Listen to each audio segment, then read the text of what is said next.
আসসালামু আলাইকুম। আমার প্রিয় শ্রোতা বন্ধুরা কেমন আছেন? আশা করি আল্লাহর অশেষ রহমতে সকলেই ভালো আছেন। আমি লাজিম ইয়াসার জিয়াদ লিখছি নরসিংহপুর আশুলিয়া সাফার থেকে। ঘটনা শুরুর আগে আমি ভাইয়ার কাছে ক্ষমা চেয়ে নিচ্ছি আমার লেখায় অনিচ্ছাকৃত ভুলের জন্য। প্রিয় লিসেনার, আজ যে ঘটনাটি আমি আপনাদের সাথে বলতে চলেছি, এই ঘটনাটি আমি সংগ্রহ করেছি আমার একজন পরিচিত ভাইয়া আবিদ হাসান শাওনের কাছে থেকে। তিনি এখন একটি টেক্সটাইল প্রতিষ্ঠানে প্রোডাকশন ম্যানেজারের দায়িত্ব পালন করছেন। আবিদ ভাইয়া ঘটনাটি আমাকে যেভাবে বলেছে আমিও ঠিক সেভাবেই আপনাদের সামনে উপস্থাপন করছি। এই ঘটনায় ব্যবহৃত সকল নাম ছদ্মনাম বলছেন আবিদ ভাইয়া। আসসালামু আলাইকুম, আমি মোহাম্মদ আবিদ হাসান শাওন। প্রিয় লিসেনার, এই পৃথিবীতে সবচেয়ে ভয়ানক খারাপ বা পাপ কাজগুলোর মধ্যে একটি হচ্ছে কারো অধিকার ছিনিয়ে নেয়া। কথায় আছে, কারো হক বা অধিকার নষ্ট করলে মৃত্যুর পরেও শান্তি পাওয়া যায় না।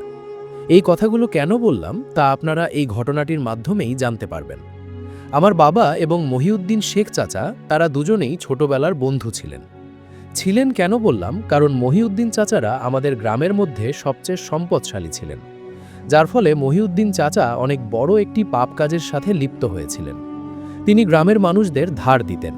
কেউ যদি সেই টাকা নির্ধারিত সময়ের মধ্যে ফিরিয়ে দিতে না পারত, তাহলে তিনি সেই টাকার পরিবর্তে অতিরিক্ত টাকা দাবি করতেন। কেউ যদি সেই অতিরিক্ত টাকা সহ মূল টাকা ফিরিয়ে দিতে না পারত, তাহলে তিনি সেই মানুষের বাড়ি বা ভিটে দখল করে নিতেন। চাচার এই সকল পাপকর্মের ফলে আমার বাবার সাথে তার বন্ধুত্ব নষ্ট হয়ে যায়। মহিউদ্দিন চাচার এই সমস্ত পাপকর্ম তার জন্য যে একটা বিরাট বিপদ আনতে চলেছে, তা তিনি মোটেও ঠাহর করতে পারেননি। প্রিয় লিসেনার, চলুন চলে যাওয়া যাক মূল ঘটনায়। ঘটনার সূত্রপাত ঘটে ১৯৮৯ সালে। মহিউদ্দিন চাচা এভাবে আমাদের গ্রামের একজনকে ২ লক্ষ টাকা ধার দিয়েছিলেন। তার নাম মাহিম খান। তার আমাদের গ্রামের বাজারে বড় একটি মুদিখানার দোকান ছিল। এর পাশাপাশি তার আরও অনেক ব্যবসা ছিল। যাই হোক, সেই লোকটি তার ব্যবসায় অনেক বড় একটি ক্ষতির সম্মুখীন হন এবং তার যা কিছু ছিল তার সব কিছুই চলে যায়। এর ফলে নির্ধারিত সময়ে সেই টাকাটিও ফিরিয়ে দিতে পারেননি, যার ফলে সেই লোকটির একমাত্র সম্বল তার বাড়ি মহিউদ্দিন চাচা দখল করে নেন। সেই লোকটির পরিবার মহিউদ্দিন চাচার কাছে এসে অনেক আকুতি মিনতি করেন তার বাড়িটি ফিরিয়ে দেবার জন্য, কিন্তু মহিউদ্দিন চাচা তাদের একটি কথাও শোনেন না। মহিউদ্দিন চাচার বাড়ি এবং আমাদের বাড়ি পাশাপাশি ছিল, যার ফলে এ সকল বিষয় আমরাও দেখেছিলাম। এরপর সেই লোকের পরিবার নিরুপায় হয়ে যাদের বাড়ি থেকে চলে যান। যাবার আগে তারা বলে যান, আপনি যেভাবে আমাদের একমাত্র সম্বল বেদখল করলেন, এটার ফল আপনি ভোগ করবেন। আপনার এই সকল সম্পদ কোনো কিছুই আর থাকবে না। দেখে নিন, আপনার পতন এখান থেকেই শুরু। এরপর সেই লোককে এবং তার পরিবারকে আর আমাদের গ্রামে দেখা যায়নি। এসব ঘটনার পর অতিবাহিত হয়ে যায় বেশ কিছুদিন। একদিন হঠাৎ করে রাতে মহিউদ্দিন চাচার বাড়ি থেকে খবর আসে, চাচা নাকি অনেক অসুস্থতা, শুধু রক্ত বমি হচ্ছে। এই খবর পেয়ে আমি এবং বাবা মিলে চাচাদের বাড়িতে যাই। গিয়ে দেখি চাচা মেঝেতে বসে বমি করছেন। তার বমির সাথে পেটের ভেতর থেকে বেরিয়ে আসছে অসংখ্য পোকা। এভাবে একটা সময় তিনি আমাদের সকলের সামনে নিজের শেষ নিঃশ্বাস ত্যাগ করেন। সাথে সাথে মহিউদ্দিন চাচাদের বাড়িতে নেমে আসে শোকের ছায়া। আমরা সকলেই মহিউদ্দিন চাচার মৃত্যুতে অনেক অবাক হয়ে গিয়েছিলাম। গতকাল রাতেও যাকে সুস্থ সবল দেখলাম, আজ রাতে হঠাৎ কিভাবে তিনি এতটা অসুস্থ হয়ে পড়লেন? মনে নানা ধরনের প্রশ্নের পাহাড় গড়ে উঠতে থাকে, কিন্তু কোনো প্রশ্নের উত্তর আমরা কেউ খুঁজে পাই না। মহিউদ্দিন চাচা তার স্ত্রীর কাছে বলে গিয়েছিলেন, তার মৃত্যু হলে তাকে যেন কবর দেয়া হয় তার বাড়ির সামনের বাঁশবাগানে। চাচার শেষ ইচ্ছে পূরণ হওয়ার জন্য আমরা সকলে মিলে সিদ্ধান্ত নিই। পরদিন সকালে তাকে তার বাড়ির সামনে বাঁশবাগানে কবর দেয়া হয়। কিন্তু সেদিন রাতে ঘটে আরও একটি ভয়ানক ঘটনা। মহিউদ্দিন চাচার লাশ যে ঘরে রাখা হয়েছিল, আমরা সকলেই সেখানে বসেছিলাম। হঠাৎ করেই সেই ঘর ভরে যায় ভয়ানক দুর্গন্ধে। দুর্গন্ধের উৎস খুঁজতে গিয়ে আমরা দেখি চাচার লাশ থেকে এমন ভয়ানক দুর্গন্ধ আসছে। লাশের কি হলো সেটা দেখার জন্য আমরা যখন লাশটির মুখ থেকে কাপড় সরিয়েছি, আমরা যা দেখতে পাই তা দেখার জন্য আমরা মোটেও প্রস্তুত ছিলাম না। আমরা দেখি চাচার লাশ ভয়ানকভাবে পচে গলে গিয়েছে। চাচার মুখের ভেতর থেকে পোকা বেরিয়ে আসছে।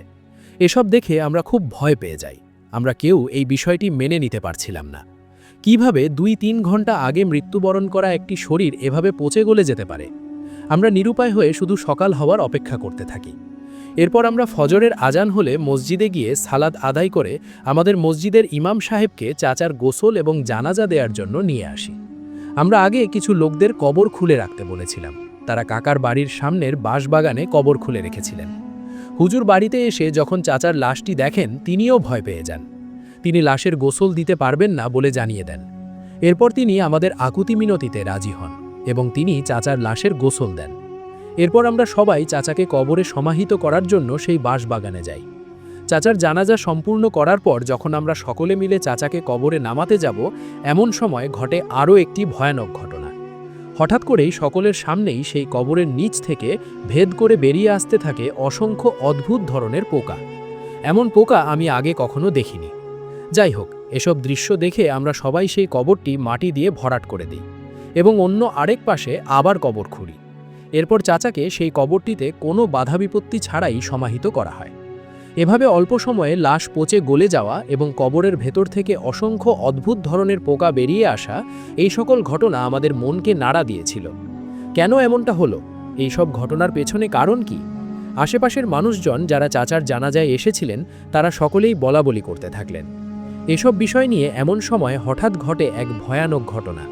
হঠাৎ করেই চাচার কবরের আশেপাশের মাটি ভূমিকম্পের মতো কেঁপে উঠতে থাকে এবং আমরা সকলেই দেখতে পাই কবরের ভেতর থেকে ধোঁয়ার মতো কিছু একটা বেরিয়ে আসছে।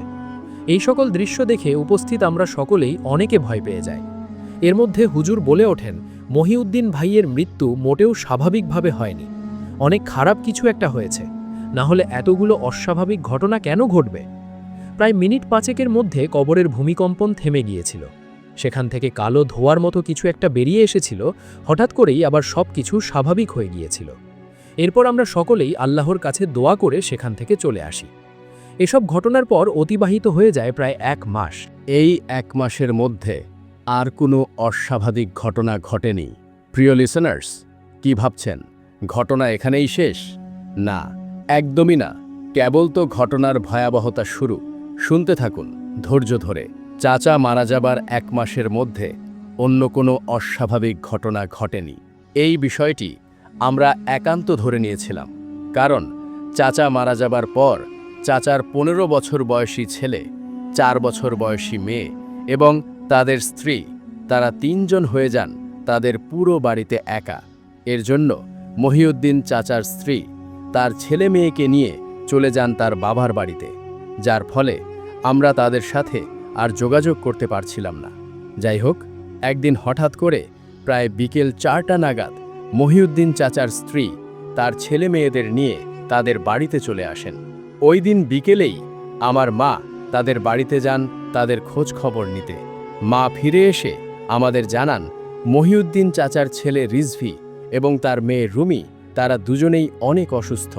তাদের প্রায় 10 দিন যাবৎ অনেক জ্বর এসেছে। কোনো কিছু করেই তাদের জ্বর ভালো হচ্ছে না। এই সব শুনে বাবা এবং আমি চাচাদের বাসায় যাই রিজভি এবং রুমিকে দেখার জন্য। তাদের বাসায় গিয়ে আমরা দেখি চাচার স্ত্রী খাটের পাশে বসে রিজভির মাথায় পানি ঢালছেন। রুমিও শুয়ে আছে।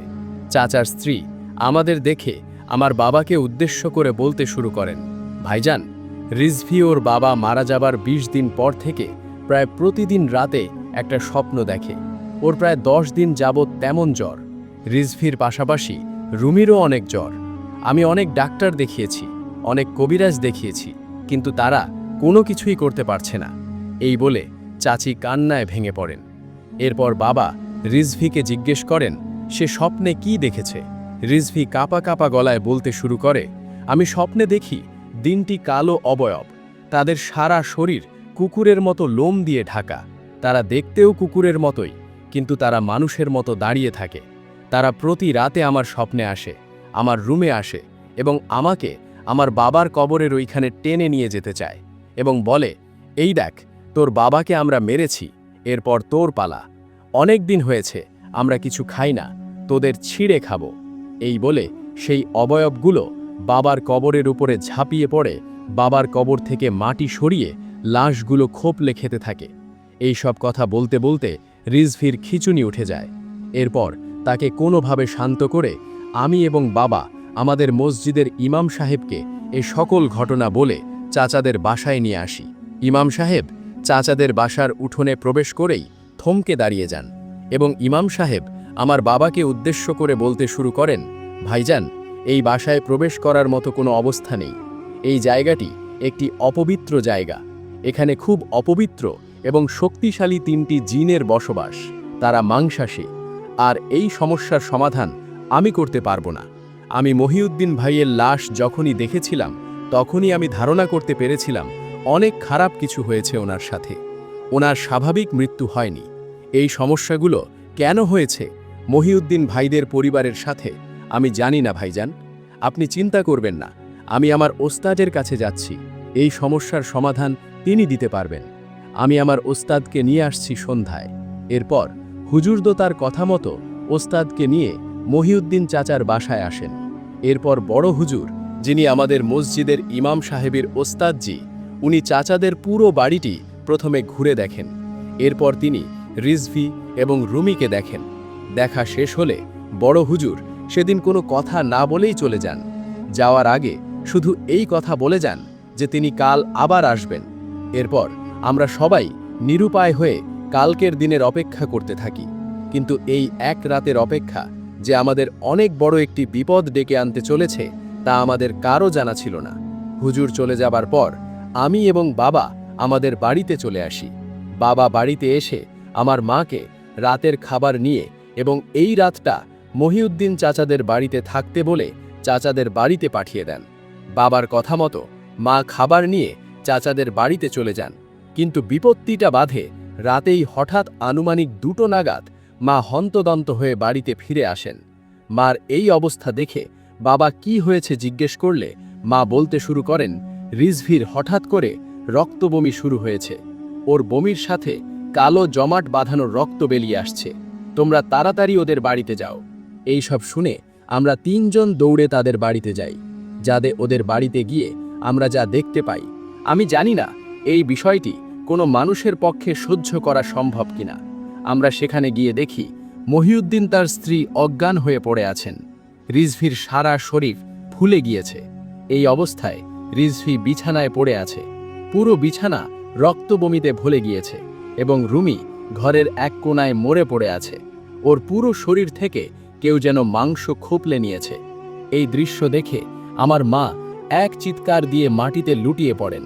এই সব দৃশ্য দেখে আমার পুরো শরীর ভয়ে ঠান্ডা হয়ে যায়। আমি আমার নিজের চোখে বিশ্বাস করতে পারছিলাম না। কিভাবে এসব হলো, কেন হলো, আমি কিছুই মিলাতে পারছিলাম না। আমার মার চিৎকার শুনে আশেপাশের মানুষজন চাচাদের বাড়িতে চলে আসেন। তারাও এসব দৃশ্য দেখে নিজেদের চোখে বিশ্বাস করতে পারছিলেন না। এরপর আমরা সকলে মিলে মহিউদ্দিন চাচার স্ত্রীর জ্ঞান ফিরিয়ে নিয়ে আসি। জ্ঞান ফিরে এলে তিনি এসব দেখে চিৎকার করে কান্নায় ভেঙে পড়েন। অদ্ভুতভাবে মহিউদ্দিন চাচার লাশের মতো খুব অল্প সময়ের মধ্যে রিজভি এবং রুমির লাশেরও পচন ধরে যায়। এই সব কারণ দেখে সকাল পর্যন্ত অপেক্ষা না করে সেই রাতেই মহিউদ্দিন চাচার স্ত্রীর পরিবারকে খবর দেয়া হয়। তারা সকলেই ওই রাতে আসেন। এরপর সকলে মিলে ফজরের নামাজের পর রিজভি এবং রুমির জানাজা নামাজ পড়িয়ে তার বাবার কবরের পাশেই সমাহিত করে তাদের। ওই জানাজা নামাজে আমাদের মসজিদের ইমাম সাহেবের ওস্তাদজি বড় হুজুরও অংশ নিয়েছিলেন। গ্রামবাসীরা সকলে চলে গেলে বড় হুজুর মহিউদ্দিন চাচার স্ত্রীসহ তার পরিবার এবং আমাদের পরিবারকে নিয়ে আমাদের গ্রামের বাড়িতে এসে বসেন। এরপর তিনি আমাদের সকলের উদ্দেশ্যে বলতে শুরু করেন, মানুষের জীবন খুবই ক্ষণস্থায়ী। পৃথিবীর মায়াজালে আটকা পড়ে মানুষ কালো জাদুর মতো ভয়ানক পাপ কাজ করে। মানুষ অন্য আরেকজন মানুষের অধিকার নষ্ট করে, অন্যের প্রতি অন্যায় করে। এসব করে কি লাভ মানুষের? এই সব পাপ কাজে কোনো লাভ নেই, আছে শুধু ভয়ানক খারাপ পরিণতি। পরিশেষে একটি কথাই বলতে চাই, বিশ্বাস করা বা না করাটা আপনাদের উপর। আর যদি ঘটনাটি ভালো লেগে থাকে তাহলে অবশ্যই কমেন্ট করে জানাবেন। আজকের মতো বিদায় নিচ্ছি। সবাই ভালো থাকবেন। আল্লাহ হাফেজ।